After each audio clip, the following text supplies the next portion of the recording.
में एक रास्ता समाज को दिया चल करके इंसान अपनी इस जीवन नैया को पार कर सकता है।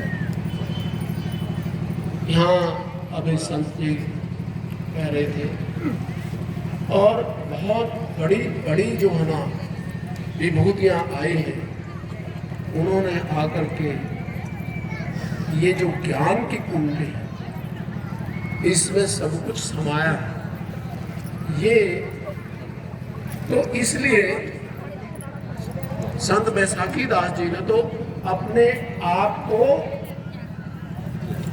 जमीन में मिला करके, मिट्टी में मिला करके इस संसार को रास्ता दिखाया।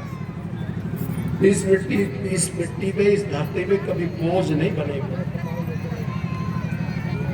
क्यों? अरे भाई, मैं लाख रुपए के कपड़े पहन सकता हूं तो 10 रुपए में भी गुजारा हो सकता है। जो आदमी 10,000 रुपए की रोटी रोज खाता है उसको गोलियों से नींद आती है, कुदरती नींद नहीं आती। और हम 10 रुपए का खाते हैं तो ठाठ की नींद 6 घंटे सोते। ये निचोड़ है। यहाँ तो इसको जीव का स्वाद है, इस जीव को कितना ही महंगा कर लो और कितना ही सस्ता कर लो। सीधी सी बात है। ये ज्ञान अगर किसी ने दिया है तो हमारी जिंदगी में एक ऐसे विभूति ने दिया है कि उसके हम कर्ज नहीं उतार सकते। और कर्ज की बात छोड़ो, ब्याज भी नहीं उतार सकते। संत बैसाखी दास जी ने एक सीधा सारा जीवन व्यतीत करते हुए इस संसार में अच्छे से अच्छे काम करते हुए अपने जीवन को आगे बढ़ाएं, ये हमें ज्ञान दिया।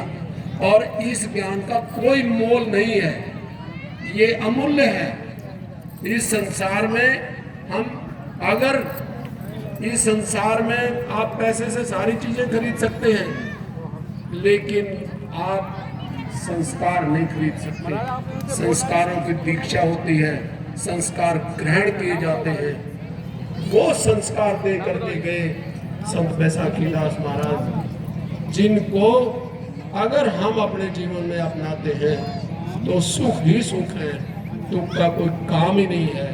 और ताकत ही ताकत है। चाहे कितनी भी विपत्ति आ जाए, उनसे मुकाबला करने का हमें साहस बनता है। मैं देखता हूं, अगर इनकी पद चिन्हों पे चल के, इनके ज्ञान पे चल के एक इंसान आया है जिसने बाबा साहब को जिंदा कर दिया। बाबा साहब जब 1956 में यहां से चले गए, उसके बाद हमारे ही आदमियों ने मुंह मोड़ लिया और उनका नाम लेना छोड़ दिया। अगर उनको जिंदा किया तो मानने वाले काशी राम जी ने जिंदा किया। उन्होंने संत बैसाखी दास जी के उन पद चिन्हों पे चल के कि मैं चटनी के साथ रोटी खाऊंगा, पैर में जूती नहीं है, मैंने उनके साक्षात दर्शन किए। काशी राम जी मेरे घर में आए 5 बार और मैंने उनसे रिक्वेस्ट किया। वहां पे प्रेस वाले आ गए। प्रेस वालों ने कहा कि काशीराम जी, आप इतनी बड़ी सल्तनत को, सरकार को मुकाबला कर रहे हो, आपके पास कौन सी ताकत है? इतने सरमाएदार पड़े हैं, इनके खिलाफ कैसे आप क्यों ना करें? तो उन्होंने उल्टा क्वेश्चन कर दिया प्रेस वालों पे। ये भाई, मैं तो संत बैसाखी दास जी का चेला हूँ, यहाँ तो फक्कड़ हूँ, लेकिन एक बात कहता हूँ, आप बताओ सारे जो भारतवर्ष में सबसे अमीर आदमी कौन है? प्रेस वालों को उन्होंने क्वेश्चन कर दिया। और महाराज जी ठीक है, उन्होंने कहा, प्रेस वाले शशोपंज में पड़ गए। एक प्रेस वाले ने कहा टाटा है सबसे बड़ा तो पैसे वाला। कहने लगा अगर टाटा को 10-20 लाख रुपए 50 लाख रुपए खर्च करने पड़ जाए तो वो क्या करेगा?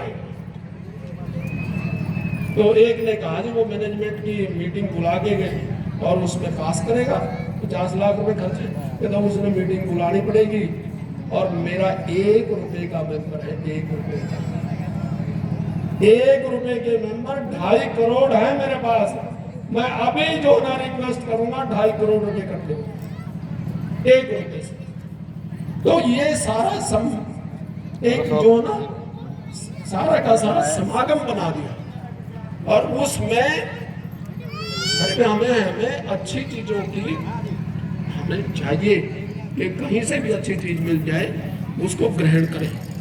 जैसे पीछे अग्रसेन जयंती थी उसमें तो अग्रसेन अग्रोहा में उनका राज था और कोई आदमी कहीं से भी उजड़ के आ जाए, किसी का टूटा आ जाए, कोई जो ना मतलब वो दिवालिया हो जाए, तो अगर उस गांव में आ गया तो उसको 1 रुपया और 1 ईंट देते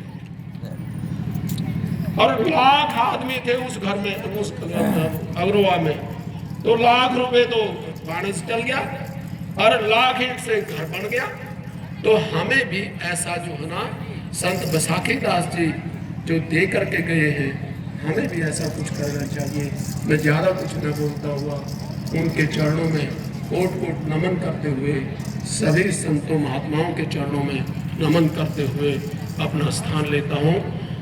जय गुरुदेव, धन गुरुदेव।